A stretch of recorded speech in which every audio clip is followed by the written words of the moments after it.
il n'y a pas de choix. Parce qu'il n'y a pas de choisisseur. Il y a liberté absolue, mais la liberté, elle appartient à Dieu, pas à César. Il faut rendre à Dieu ce qui appartient à Dieu et donner à César ce qui appartient à César. La liberté, elle est du côté de ceux-là qui constatent. Ceux-là qui constatent nos fantasmagories, nos expériences, nos désirs, nos peurs. Ceux-là qui constatent n'est pas impliqué. On est d'accord. Donc, ceux qui constatent est libre du film.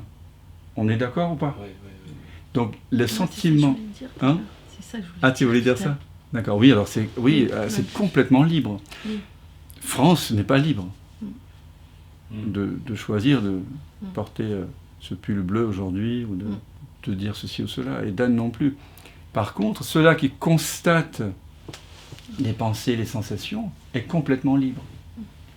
Mais nous avons, par erreur d'identification, nous avons attribué ce sentiment de liberté qui est ce que nous sommes vraiment est libre, mais libre du film, comme l'écran est libre du film.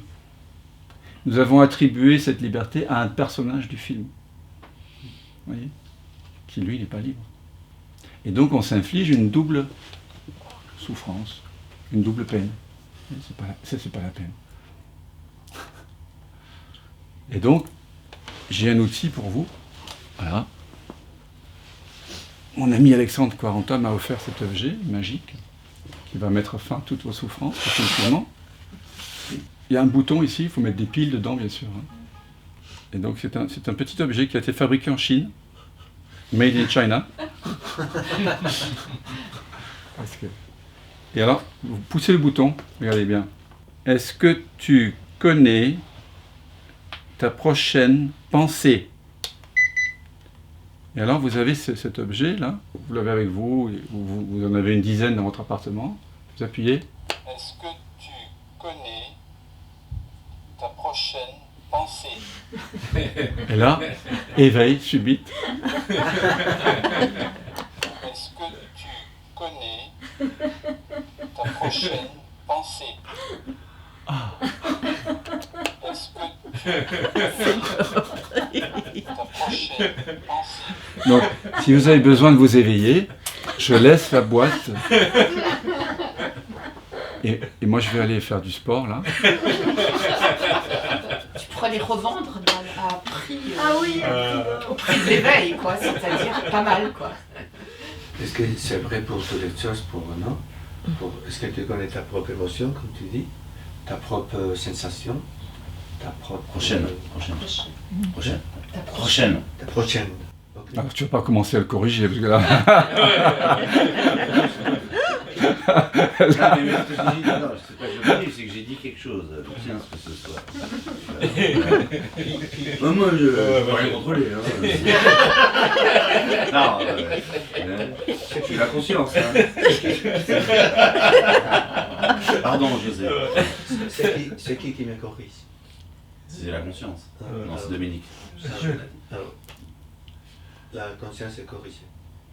Vous voyez comme c'est un... Et c'est pour ça aussi que la question qui, c'est la grande question que pose Ramana Maharshi, qui suis-je? Tout le monde pose en fait. Dans l'investigation du soi, déjà le qui nous renvoie fortement vers l'idée quand même d'être quelqu'un. Hein. C'est pour ça que je préfère qu'est-ce qui est conscient en nous. Mais bon, de toute façon, on va utiliser des mots ensemble pendant ce week-end. Et comme disait Karl Renz, un pointeur de non-dualité, les mots mentent. Quand je parle, je mens. Puis les mots, ils ont une fraîcheur, une nouveauté à un moment donné qui nous font d'un coup comprendre ou arrêter là. Et au bout d'un moment, eh ben, ces mots-là sont usés et de nouveau on reprend. On les a intériorisés, on les a mémorisés, et ça ne marche plus, quoi. Il faut rechanger encore. Exactement. si les mots que l'on utilise ici, si on croit être l'auteur des mots qui sont prononcés, ils vont être prononcés avec une certaine fadeur, une certaine... Avec la mémoire. Avec la mémoire. Tandis que si les mots surgissent dans un espace qui ne sait rien, qui ne veut rien, qui n'est pas sérieux, qui ne possède rien, qui n'est pas dans une appropriation, il se peut que ces mots soient poétiques, humoristiques, ou qu'il y ait des variations d'intensité comme voilà, spontanées, comme on dit. Hein.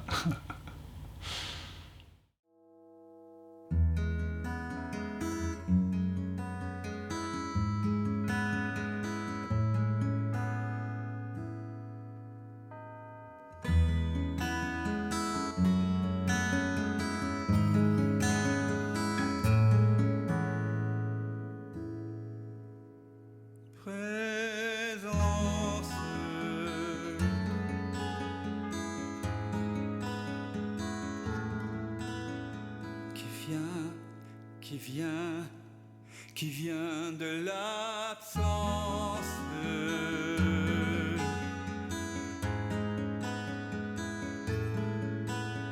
qui se rêve présent, s'il donne naissance à ce grand rêve qu'est l'univers et que l'on nomme la vie. Mais la vie, c'est quoi? C'est quoi? La vie n'est que danse, évidence de l'unique présence. Et tout prend naissance en toi qui jamais ne commence.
C'est vraiment maintenant que ça commence.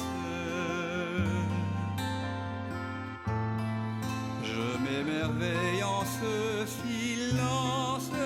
Tout naît, tout meurt dans la présence.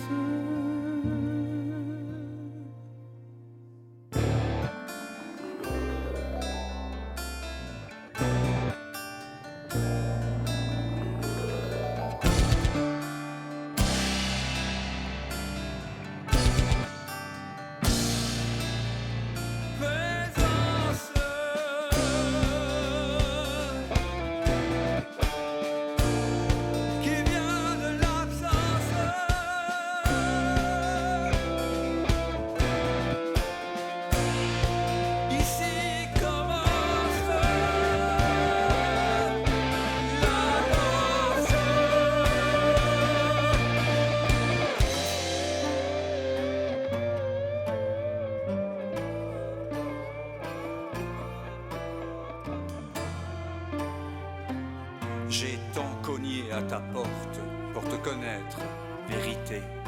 J'ai frôlé folie, j'ai cogné et cogné jusqu'au sang. Un jour, la porte s'est ouverte et j'ai su que j'avais frappé de l'intérieur. C'est le mystère infini de